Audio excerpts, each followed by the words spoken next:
है बिग पे अमिताभ बच्चन कौन बनेगा करोड़पति में किस्मत वालों को करोड़पति बना रहे हैं। वहीं इस शो की आड़ में कुछ शातिर ठग लोगों को बेवकूफ बना रहे हैं। उनके लिए निशाने पर ऐसे लोग हैं जो केबीसी में जाने को बेकरार है, जो अमिताभ बच्चन के सामने हॉट सीट पर बैठकर करोड़ों जीतने का ख्वाब देखते हैं।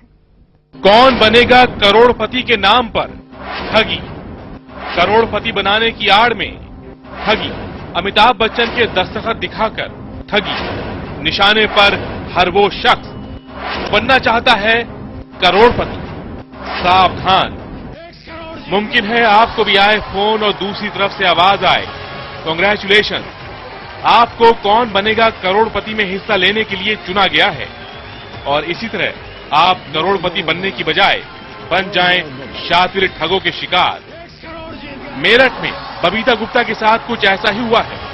बबीता गुप्ता मेरठ के शास्त्री नगर में रहती हैं।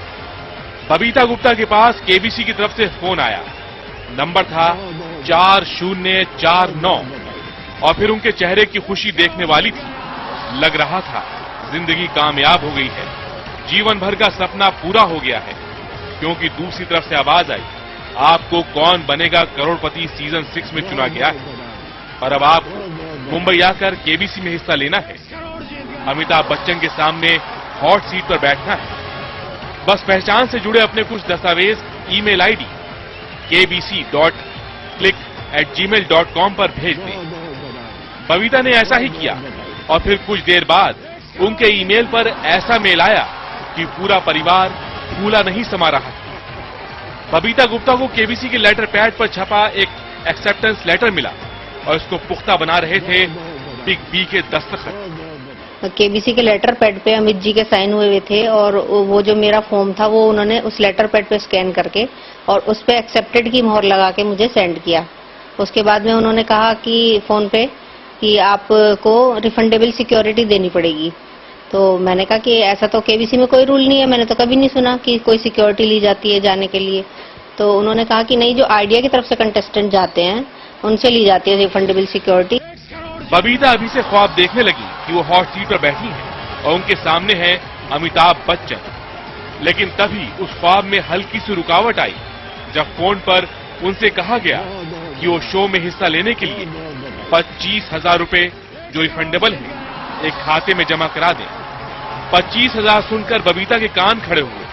पूछा कि फोन नंबर 4049। इसके बाद बबीता का शक दूर करने के लिए फिर फोन आया। नंबर था 002266258400। 10 मिनट भी नहीं हुए थे तभी केबीसी का जो लैंडलाइन नंबर है ऑफिशियल, जिससे कि बहुत सारे लोगों के पास कॉल्स आ चुकी हैं क्वेश्चन पूछने के लिए और ऑडिशन के लिए भी वो उसी नंबर से कॉल करते हैं। और मेरे पास भी 5 जून को क्वेश्चन पूछने के लिए उसी नंबर से कॉल आ चुकी थी। वो नंबर है 02266258400। तो मुझे पक्का पता था कि ये केबीसी का नंबर है। तो मैंने जब उस नंबर से कॉल आ गई, उस पे उन्होंने बोला ये सब बातें, तो मैंने पैसे जमा करा दिए। फिर कोई शक करने का कारण ही नहीं था। बबीता का शक दूर हो चुका था, लेकिन अब वो चाहती थी कि परिवार के और सदस्य भी शो में शामिल हो और इसके लिए वो 1 लाख रुपए देने के लिए तैयार हो गई।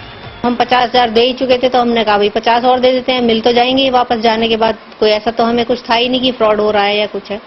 तो हमने 13 जुलाई को 50,000 रुपए और जमा करा दिए स्टेट बैंक में ही। और इस तरह बबीता के हाथ से 1 लाख रुपए चले गए, या कहें उन्हें केबीसी के नाम पर ठग लिया गया। वो दिन है और आज का दिन, ना कोई फोन आया ना कोई ईमेल। जब बबीता को एहसास हुआ कि उन्हें करोड़पति बनाने के नाम पर 1 लाख रुपए ठग लिया गया है, तो उन्होंने पुलिस का दरवाजा खटखटाया। अलग अकाउंट्स में जो कि केबीसी से रिलेटेड नहीं है बता रहे हैं, उसमें जमा हो गया है। इस प्रकरण की अब जांच शुरू की जाएगी और इस संबंध में जिसके जो भी दोषी पाया जाएगा उसके खिलाफ कार्रवाई की जाएगी। अब पुलिस उन खातों की जांच करने की बात कर रही है जिनमें रकम जमा कराई गई होगी। लेकिन बबीता भी जानती हैं कि ठग बहुत शातिर है। जो केबीसी के नंबर से फोन कर सकता है वो फर्जी खाते भी बनवा सकता है। और अब बबीता को इसमें केबीसी की टीम के ही किसी शख्स के शामिल होने की आशंका है।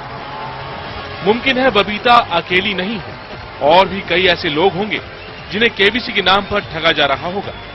हजारों लाखों रुपए जमा कराए जा रहे होंगे।